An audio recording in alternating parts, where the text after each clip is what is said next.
Imagine a project so ambitious that over 150 countries signed up, promising new airports, highways, and seaports. A dream to turn developing nations into the next Dubai or Singapore. It sounded like a vision from the future. But today, in many of these countries, the promises remain incomplete. Some projects are buried under crushing debt, while others stand as empty shells, a shadow of the dream. This was China's Belt and Road Initiative, or BR1. Once hailed as the project of the century, it is now widely criticized as a geopolitical misstep. The nations that have suffered the most are often the poorer ones, lured by the hope of rapid development. So how did a plan that sounded so promising turn into a cautionary tale, even drawing criticism for a global superpower like China? The origins of the Belt and Road Initiative. The story begins in 2013 when Chinese President Xi Jinping unveiled the Belt and Road Initiative. The vision was bold: connect Asia, Africa, and Europe through a modern Silk Road of railways, ports, and highways. China presented the plan as a win-win: help developing nations grow while cementing China's position as a global leader. The ambition stunned the world. Over 140 countries expressed interest, and many poorer nations eagerly took loans to kickstart BR1 projects. Within just a few years, China poured around $1.2 trillion into the initiative. But there was a catch. Many of these countries were considered too risky for traditional Western banks or the IMF. Yet China stepped in with loans that seemed generous on the surface. Soon, the true nature of BR1 emerged. It wasn't only about infrastructure, it was also about economics and geopolitics. China had expanded its industrial capacity at home, producing millions of engineers every year. But the domestic economy couldn't absorb all these workers. BRI became a solution: export China's excess capacity while extending its influence. Poor nations got loans, but Chinese firms carried out the projects, ensuring most benefits stayed in China. Debt trap diplomacy. One of the most controversial aspects of BRI has been what experts call debt trap diplomacy. China provided loans so large that some countries could never fully repay them. Defaulting could mean handing over critical infrastructure or land. Take Sri Lanka, for instance. Leaders there were promised that a new port on the Indian Ocean would transform the country into a trade hub rivaling Dubai. Although Colombo Port already existed, it was mostly a transshipment point.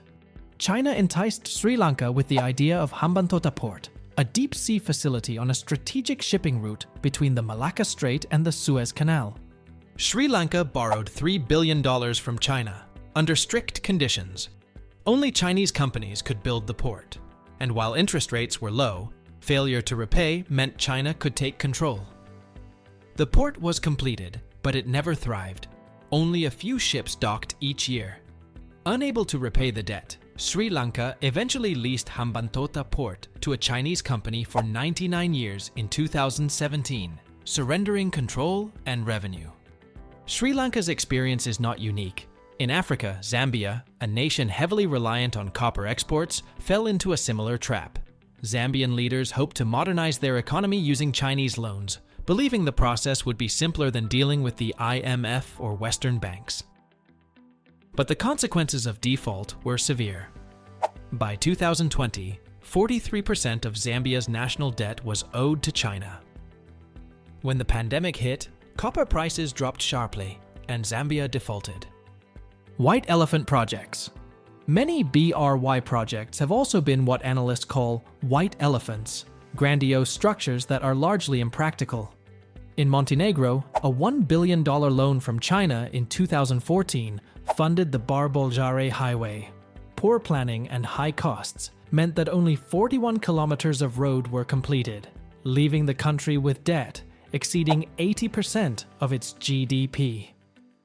Montenegro eventually needed support from the IMF and EU.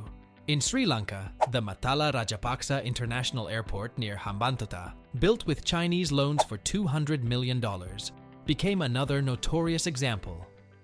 Airlines refused to operate, passengers stayed away, and today it's dubbed the world's emptiest airport, occasionally seeing wildlife like elephants wandering on the runway.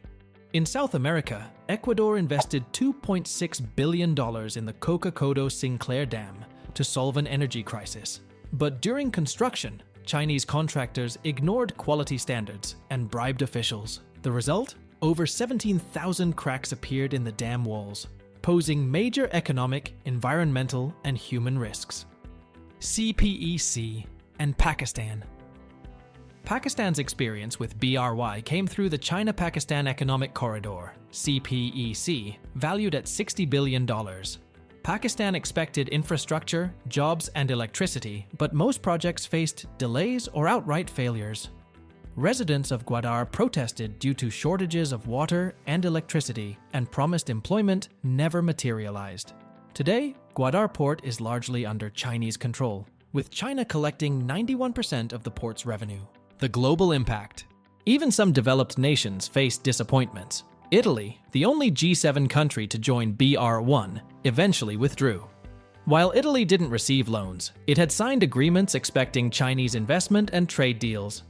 Most projects failed to deliver, and Italy publicly admitted joining BRI had been a mistake.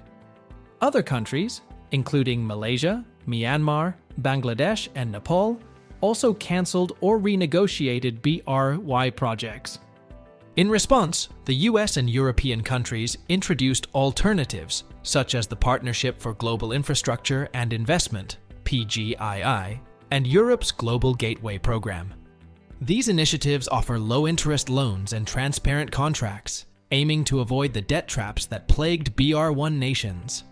Meanwhile, BRY strengthened China's ties with Russia.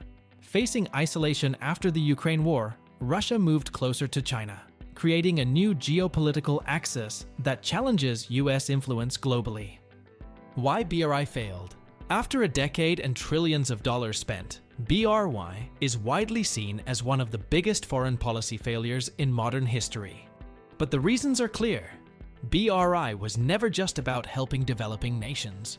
It was about China's strategic interests, exporting excess industrial capacity, securing access to raw materials, expanding geopolitical influence, and promoting the yuan through loans. Many projects lacked proper feasibility studies. Governments underestimated the financial and operational risks, focusing more on prestige than practicality. Loans were structured to benefit Chinese firms, while recipients faced long-term financial burdens.